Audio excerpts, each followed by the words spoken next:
llegamos ahora al bloque de historia, en donde Alejandro nos va a hablar como una continuación de un bloque anterior, creo que el del 10 de octubre, que nos habló de Fiat, la parte de Fiat Concord. Ahora nos va a hablar de Matterfer. Así es, Rubén, compañeros. Hoy sí, o sea, retomamos el tema que venimos desarrollando incluso de otras columnas anteriores, de la industria metalmecánica de Córdoba. Hemos hablado de Kaiser, ¿sí? Hablamos de Fiat Concord, ¿sí? Todo lo que fue la fabricación de los tractores en su momento. Y hoy vamos a hablar de esa otra parte de Fiat que fue Matterfer. Matterfer, recordemos, sería la sigla que significa material ferroviario, concretamente, porque se va a destinar todo este sector de esa gran planta que estuvimos comentando, ¿no? Todo lo que fue la instalación en Ferreira de esa gran planta industrial y cómo transformó todo ese sector de la ciudad de Córdoba, estas instalaciones industriales. ¿Sí? Tengo que recordar que yo en aquella columna no cité el nombre de la autora del trabajo del cual extraje mucha de esta información. ¿Sí? Se llama Carolina Ricci, una joven investigadora de Córdoba. Está sobre todo la columna donde hablamos de Fiat Concord, pero parte de esta columna también está extraído de su trabajo de licenciatura. En el caso de Matterfer, que nos ocupa hoy, ahí estamos viendo algunas de las locomotoras que se construyeron, que se fabricaron, el material ferroviario, los vagones de ferrocarril que se han construido ahí en esa planta. Fue construida por Fiat Ferroviaria a través de Fiat Concord, una sociedad que agrupaba a distintas subsidiarias de Fiat instaladas en la Argentina. La instalación de una planta industrial productora de material ferroviario en la Argentina fue fundamentada por el hecho de que la compañía operadora ferroviaria argentina, EFEA, estaba llevando a cabo la renovación de su flota de locomotoras. Y desde el Estado Nacional, recordamos, estamos en la época del segundo gobierno del general Perón, se incentivaba que parte de la producción de las mismas fuera realizada en el país. En este establecimiento de Fiat Matterfer se van a producir locomotoras diésel eléctricas, mecánicas e hidráulicas, también coches de pasajeros en general, incluyendo coches salón, dormitorios y comedores con aire acondicionado. Y estamos hablando de la primera mitad de la década del 50. Coches motores diésel, otro de los nombres con los que se conocen a estas plantas, ¿no? Los de grandes motores diésel y eléctricos también, para líneas a nivel ferroviarias y también para subterráneos, ¿no? Los subterráneos que funcionan en la ciudad de Buenos Aires también fueron provistos por algunos de estos coches y locomotoras. Los furgones, vagones, etc. O sea, todo lo que tiene que ver con el material ferroviario.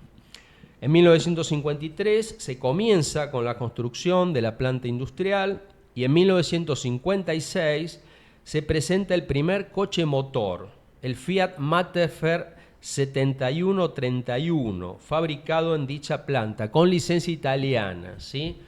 Es una de las imágenes que vamos a ver, de las que estamos viendo, este coche Fiat Matterfer 71, el que estamos viendo en este momento precisamente. Ese es el Fiat Matterfer 7131. Entre 1956, ahí ya después del derrocamiento del general Perón, y 1968, o sea, la evolución posterior de esta fábrica, se va a conformar el grupo Asciende Ítalo Argentine, es el nombre que se sintetiza en la sigla Gaia, y que va a ser el nombre de una de estas locomotoras que se van a construir, la locomotora Gaia. Esto era un conjunto de empresas italianas y argentinas que produjeron los diversos componentes que van a equipar a estas locomotoras de nombre Gaia. Entre 1961, ya en la década del 60, y 1967, se produjeron las locomotoras diésel eléctricas Transfer, llevándose ejemplares para exportación a Italia y otros países europeos y latinoamericanos. O sea que desde fabricadas aquí en Córdoba se exportaron a la propia Italia, hablando de Fiat, y otros países europeos y latinoamericanos. El 26 de octubre de 1971, ahí vamos a una parte que le interesa a Rubén, que comentábamos los otros días, un tema que no lo vamos a desarrollar hoy, pero vamos a hablar de lo que ocurre ya con la dictadura del general Alejandro Agustín Lanusse, que sucede al general Livingston, que mediante una resolución del Ministerio de Trabajo, ese día 26 de octubre de 1971, hizo ocupar la fábrica, especialmente esta fábrica de Matterford.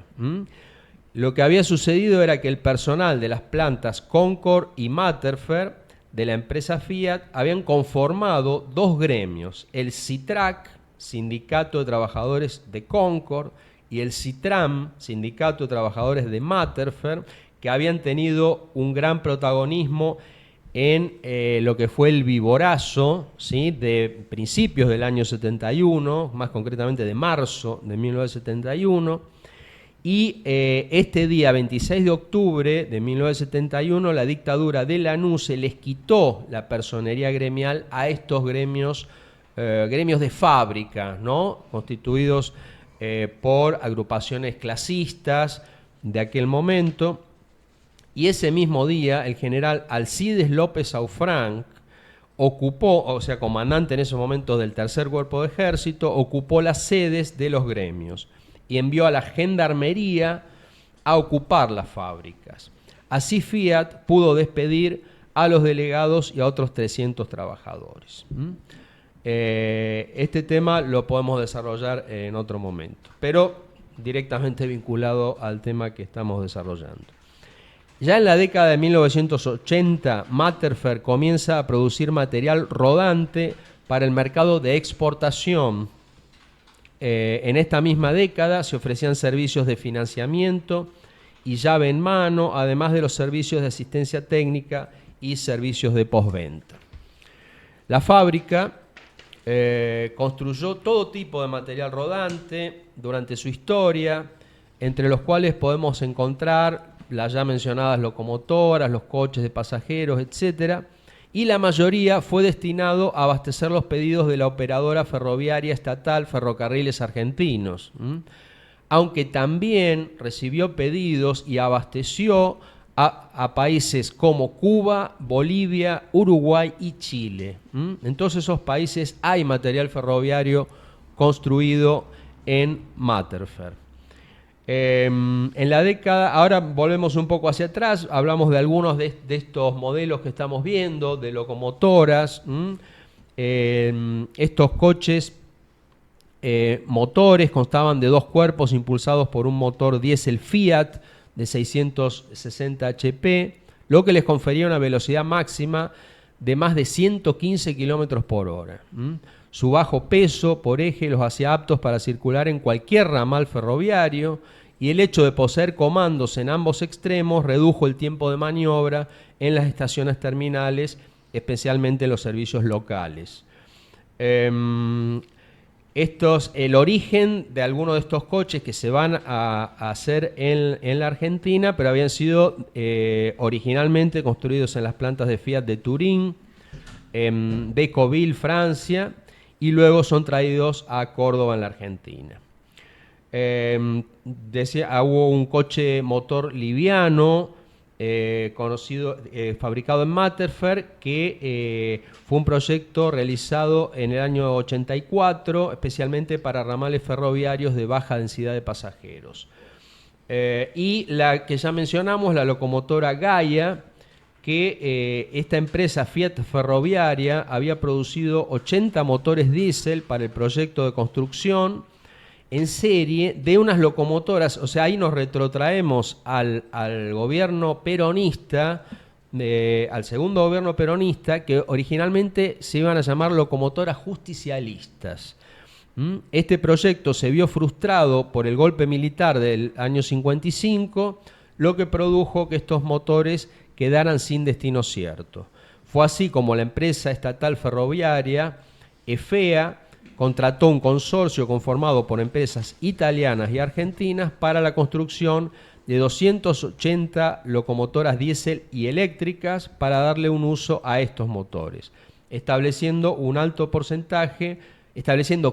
un alto porcentaje de sus componentes fuera fabricado en el país. Y así se crea este grupo que ya mencionamos, Gaia, Grupo Asciende italiano y argentino, que construyó la locomotora que, a ver si recuerdo exactamente de las imágenes, la que estamos viendo no es la Gaia, creo que es una que salía en color verde de las imágenes. A ver, no, este es el Fiat anterior que mencionamos, y creo que es la imagen siguiente.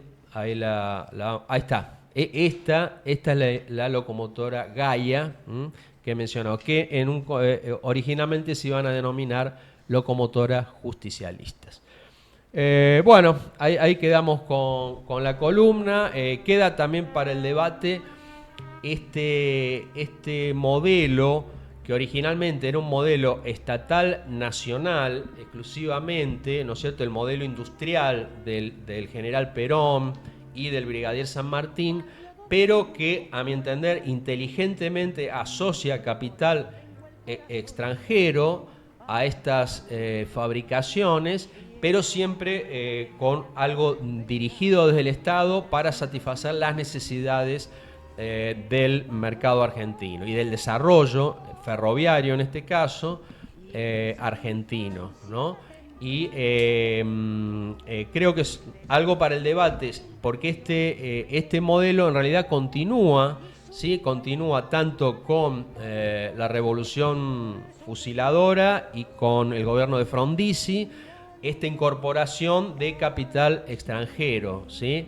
Que originalmente en realidad lo empieza a implementar el gobierno del general Perón. O sea, queda, digo, para el debate si se hizo correctamente, si luego fue directamente una incorporación de capital extranjero exclusivamente, pero tengo entendido que muchas de las instalaciones de fábricas a posteriori, por ejemplo, las que se hacen bajo el gobierno de Frondizi, ¿sí?, como la empresa Ford, la empresa General Motors, ¿sí?, o las empresas francesas que vienen a Argentina, como Peugeot, Citroën, etc., en general incluían participación de capitales nacionales, ¿sí?, en este caso privados, ¿no?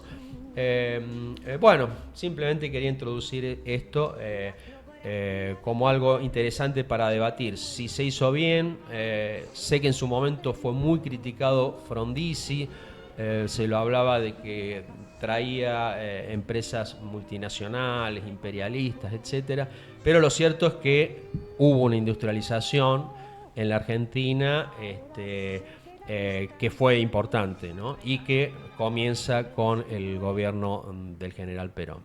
Bueno, quería nada más dejarlo planteado. Perdón, Sí. Quería comentar un par de detalles técnicos curiosos. Sí.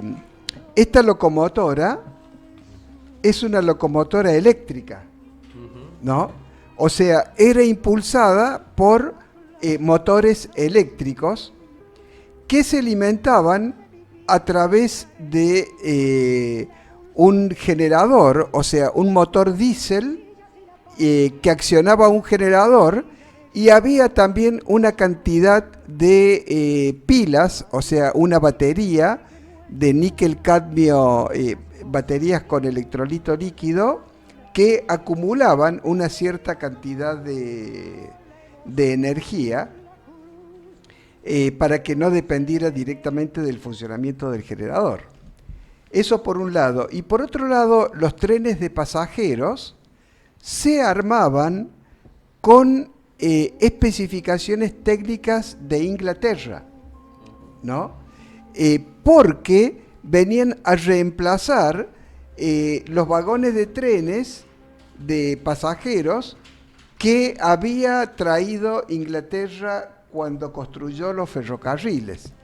Entonces, por ejemplo, las normas eran de que en tensión continua trabajaban en 48 volts, por ejemplo, o sea, diferente de otras normas. Quería comentarlas solamente al pasar. Claro, se tuvieron que adaptar, ¿no es cierto?, al sistema que claro, todos los ramales ferroviarios ya habían sido construidos por los ingleses. Exactamente. O sea, hubo una adaptación. Exactamente. También había un tema de las trochas, ¿no? La trocha ancha y la trocha angosta. Creo que si le preguntamos a Miguel acerca de la trocha angosta, nos va a hablar de algún grupo. Sí, podría ser, pero también estaba grupo. la trocha media, Ah. en la provincia de Entre Ríos. Si no Ajá. recuerdo mal. Ajá. O sea, sí, pero sí, Rubén hacía referencia, había un grupo de Sí, rock pero- nacional o pop nacional, Sí, digamos, algo así, no ¿no? es mi estilo. Pero Había no otro, lo Industria conozco. Nacional, mira, podríamos armar toda una grilla con esos grupos. Sí. Sí, saben que las dimensiones de la trocha ancha se basó en la distancia entre las ruedas de los carros de caballo, ¿no?